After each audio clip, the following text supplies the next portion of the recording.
Hello po sa inyong lahat. Magandang gabi. Ang topic natin ngayon is from the book 1 Kings chapter 19 verse 11 to 12. So, basahin po natin ang talatang ito.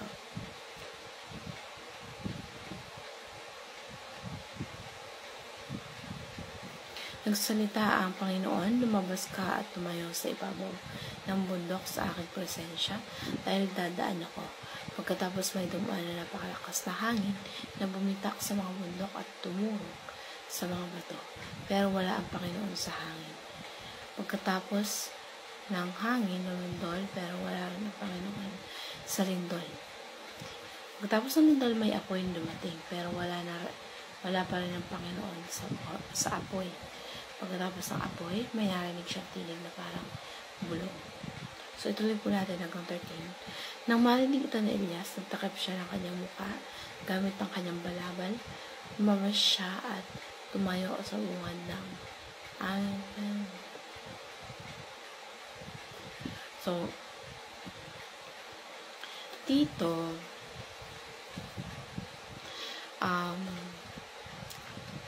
pumunta si Elijah doon sa bundok ng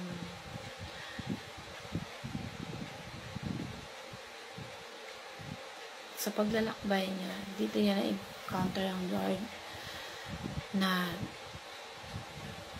meron siyang sa talata, may mga parang hinaing siya sa Panginoon.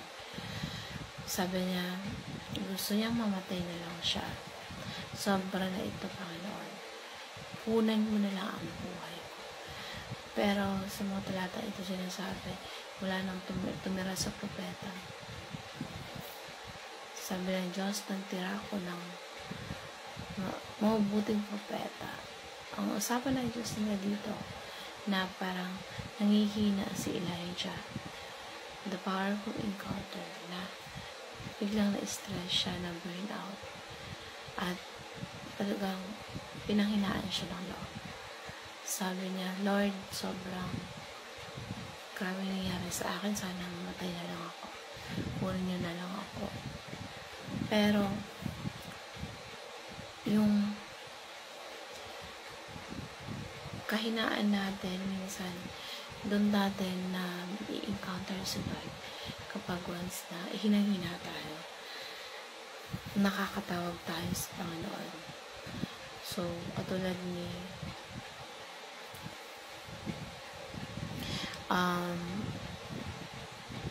sa talata natin, after Elijah, spectacular moment, yung talaga nasa kalagsagan ng kabilib-kilib siya. Pero after, nangina naman siya sa ministry niya. Parang katulad sa atin na hindi porket tagapaglingkod ka ng Panginoon or malakas yung pananampalataya natin, hindi na tayo manghihina. Hindi na tayo dadaan ng mga pagsubok na lahat na lang ay kaya mo. Pero hindi ibig sabihin na lagi kang nagbabasa ng Biblia, ay lagi kang malakas. Sometimes meron kang maaaring ka sa punto ng buhay mo na hinang-hina ka. Pero ang Diyos natin, naiintindihan sa lahat ng panahon ng ating kahinaan. At si Apostle Pablo nga, sinasabi na marami siyang weaknesses dahil yung physical weaknesses. Pero sabi ni Apostle Pablo, nagkwento na niya ang Diyos. But He said to me, by grace is sufficient for you. Yung biyaya ng Diyos, tanging sapat, hindi nagkukulang. For my power is made. Yung kapangyarihan ng Diyos ay perfect din sa ating kahinaan. Kaya kung ikaw ay may kahinaan, kahit physical pa yan, or emotional, kung ano pa man yung weaknesses, ang kapangyarihan ng Diyos ay lalong naging perfect sa ating kahinaan. Kasi kapag tayo ay mahina na makikita natin ang kalakasan ng Diyos. At tinutulungan niya tayo. Kapag tinulungan niya tayo, walang kahinaan, walang problema, walang pagsubok na hindi kaya na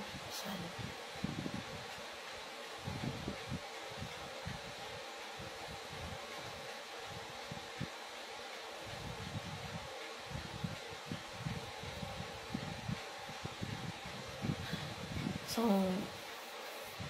remember this, God encounter us in our weakness. Kakatagpuin tayo ng ating Diyos sa ating kahinaan.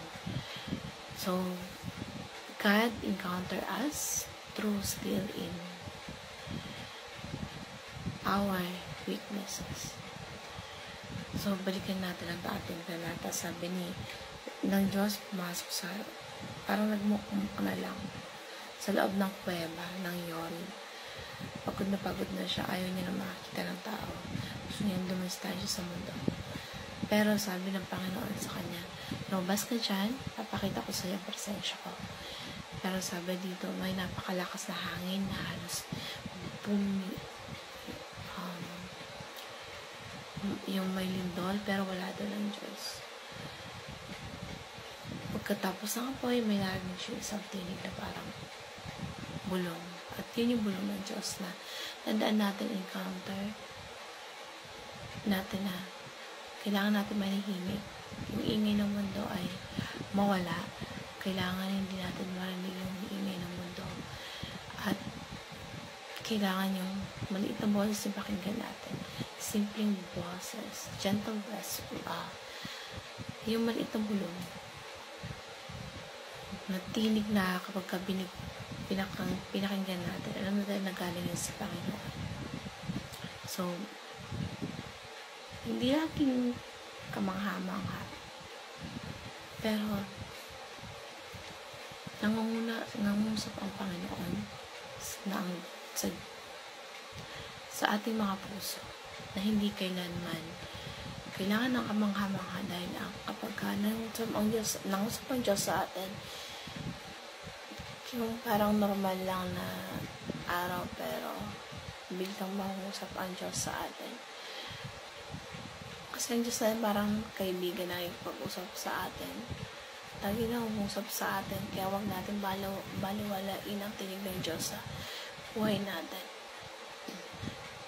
Because God sometimes encounter us through sa ibang tao.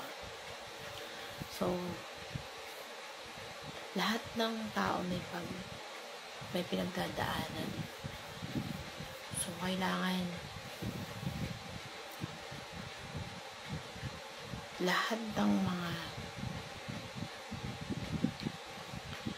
dapat mong gampanan ay maging kahit sa kahinaan mo, isipin mo na mas malakas ka dahil mas malakas ang Diyos natin. Walang kahinaan na hindi kaya ng Diyos na solusyonan. So, yun lamang po. Salamat and God bless.